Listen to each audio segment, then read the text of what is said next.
Assalamualaikum warahmatullahi wabarakatuh.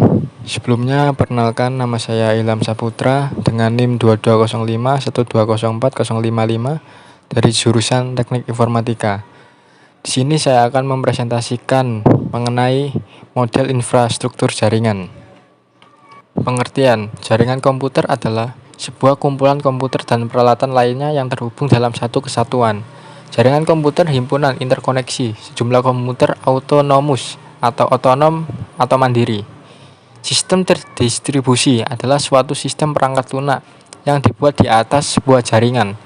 Perangkat lunaklah yang menentukan tingkat keterpaduan dan transparansi suatu sistem jaringan. Perbedaan keduanya terletak pada perangkat lunaknya, khususnya sistem operasi, bukan pada perangkat kerasnya. Pengguna sistem terdistribusi tidak menyadari terdapatnya banyak proses dalam sistemnya. Bisa dilihat pada gambar berikut. Gambar sebelah kiri adalah gambar jaringan terpusat, sedangkan sebelah kanan adalah gambar jaringan terdistribusi. Nah, bisa dilihat dari gambar tersebut, sistem terdistribusi adalah sekumpulan komputer otonom yang terhubung ke suatu jaringan, di mana bagi pengguna sistem terlihat sebagai satu komputer. Maksudnya adalah, walaupun komputer tidak terhubung ke jaringan, komputer tersebut tetap dapat berjalan. Nah, untuk kekurangan jaringan terdistribusi sendiri adalah karena pada sistem terdistribusi berbagi data atau sumber daya merupakan hal yang mutlak, maka muncullah masalah-masalah yang berkaitan dengan keamanan data dan lain-lain.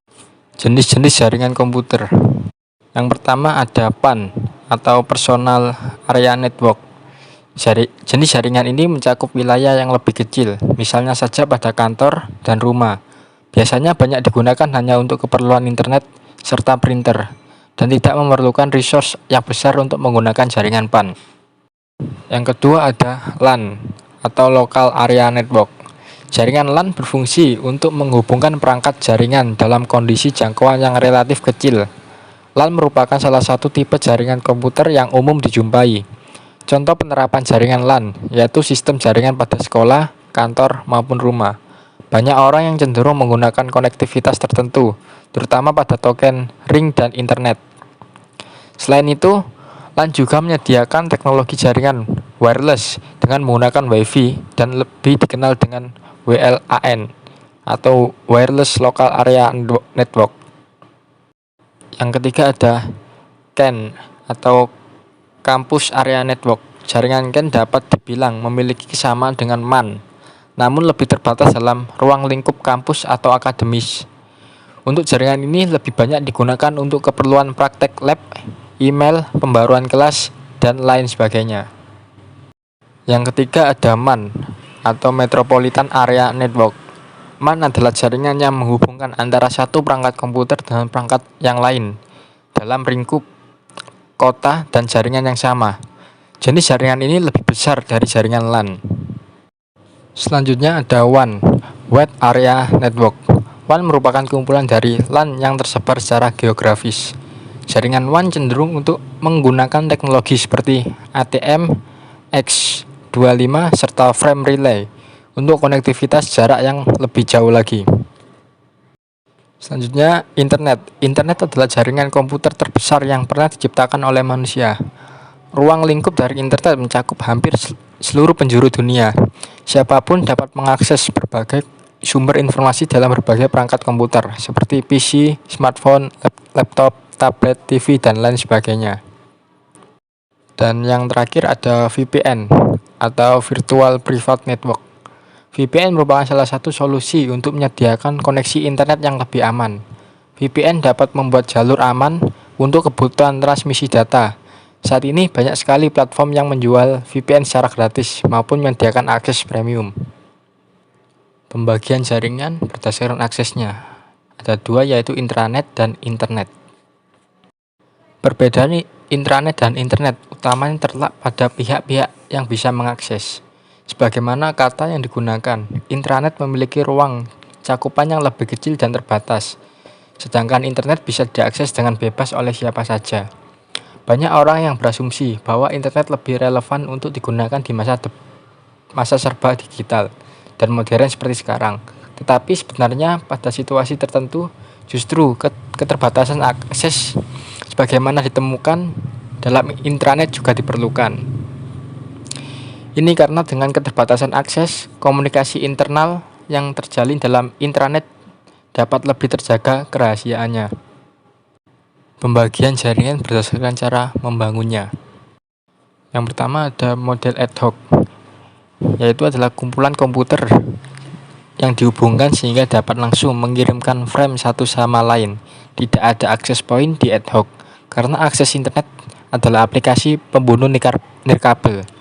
Jaringan ad hoc tidak begitu populer. Dan yang kedua, model infrastruktur. Model ini paling populer yang digunakan untuk menghubungkan klien seperti laptop dan ponsel cerdas ke jaringan lain seperti intranet perusahaan atau internet. Dalam mode infrastruktur, setiap klien dikaitkan dengan titik akses yang pada gilirannya terhubung ke jaringan lain. Klien mengirim dan menerima paketnya melalui akses point. Untuk perbedaannya, model infrastruktur memiliki pemancar dan penerima berada dalam jangkauan langsung titik akses. Sedangkan model ad hoc, pemancar dan penerima dapat berkomunikasi langsung satu sama lain. Topologi jaringan. Topologi jaringan terbagi menjadi 5. Ada topologi bus, topologi ring, topologi star, topologi mesh, dan topologi tree. Yang pertama ada topologi bus. Topologi bus merupakan topologi yang mempunyai kabel tunggal yang masing-masing workstation dan server saling terhubung. Kelebihan dari topologi bus sendiri yaitu ketika melakukan pengembangan jaringan dan workstation baru akan tapi tidak mengganggu workstation yang lain. Kekurangan yang dimiliki adalah ketika kabel mengalami kerusakan atau putus, maka akan mengalami gangguan pada keseluruhan jaringan. Selanjutnya topologi ring. Topologi ring atau cincin merupakan topologi yang berbentuk ketika semua perangkat telah terhubung, sehingga menyerupai cincin atau berpola lingkaran. Jadi, setiap workstation akan menerima informasi dari setiap perangkat ke perangkat lain. Kelebihan dari topologi ring adalah tidak akan terjadi collision atau tabrakan antar data. Sedangkan kekurangan dari topologi ini adalah jika salah satu node mengalami permasalahan, maka keseluruhan jaringan akan mengalami gangguan. Selanjutnya topologi star. Topologi star atau bintang merupakan topologi yang masing-masing workstation memiliki jalur yang terhubung langsung melalui server atau hub. Kelebihan dari topologi ini adalah jika salah satu workstation mengalami gangguan, maka tidak semua jaringan akan mengalami hal yang sama, dikarenakan setiap workstation memiliki jalur atau kabel sendiri. Kelemahan dari topologi ini adalah membutuhkan biaya yang besar karena membutuhkan sumber daya kabel yang banyak. Selanjutnya topologi tree. Topologi tree merupakan gabungan dari topologi star dan bus. Topologi jaringan ini menyerupai bentuk akar pohon yang dapat dibilang hanya perangkat hub saja yang terhubung langsung menuju bus pohon. Dan setiap hub berfungsi sebagai akar dari pohon. Kelebihan dan kekurangan dari topologi tree sama dengan topologi bus dan star. Namun dengan menggunakan jaringan pohon mendukung adanya perluasan jaringan yang lebih baik.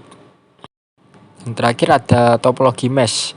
Topologi mesh sering dipakai ketika terdapat suatu kondisi di mana tidak adanya hubungan komunikasi yang terputus secara absolut antar node dalam sebuah jaringan komputer. Antar perangkat akan terhubung secara langsung selama masih dalam jaringan yang sama. Kelebihan dari topologi mesh adalah komunikasi antar komputer yang lebih cepat serta keamanan yang lebih terjamin. Kekurangan dari topologi ini adalah memerlukan biaya yang lebih besar dalam menyediakan kabel. Bagian jaringan menggunakan kabel. Pada hal ini jaringan dibedakan menjadi jaringan kabel dan jaringan nirkabel. Jaringan kabel adalah jaringan yang menggunakan kabel sebagai media penghubungnya. Sedangkan jaringan nirkabel adalah jaringan yang menggunakan gelombang radio atau gelombang elektromagnetik untuk mengirimkan sinyal informasi antar komputer jaringan. Untuk kelebihan koneksi jaringan berkabel. Koneksi jaringan ini seringkali lebih cepat daripada jaringan nirkabel yang memungkinkan kecepatan transfer data lebih cepat dan juga tingkat keamanan yang relatif tinggi dibandingkan jaringan nirkabel karena terhubung langsung serta terpantau hubungannya. Dan harganya pun relatif murah dengan bandwidth lebih tinggi. Kekurangannya, jaringan nirkabel tidak nyaman digunakan untuk perangkat mobil seperti smartphone, laptop, dan lain sebagainya. Jaringan kabel memiliki keterbatasan fisik untuk menjangkau semua area rumah ataupun kantor. Kabel pun mudah rusak sehingga harus berhati-hati saat mengaturnya. Kelebihan menggunakan jaringan nirkabel. Dengan menggunakan jaringan nirkabel, pengguna dapat bergerak bebas dalam menggunakan laptop maupun smartphone karena jangkauan areanya yang lebih luas. Pengguna juga dapat berbagi file dan sumber daya lainnya dengan perangkat lain yang terhubung ke jaringan tanpa harus dilepas ke port, dan mempermudah menambahkan perangkat ekstra ke jaringan karena tidak memerlukan pemasangan kabel baru. Untuk kekurangan jaringan nirkabel antara lain, kecepatan transfer file sharingnya biasanya lebih lambat dibandingkan dengan jaringan nirkabel. Dan juga koneksi nirkabel dapat terhalang oleh barang-barang rumah dan struktur seperti dinding, langit-langit, dan perabotan. Sekian presentasi dari saya. Terima kasih. Wassalamualaikum warahmatullahi wabarakatuh.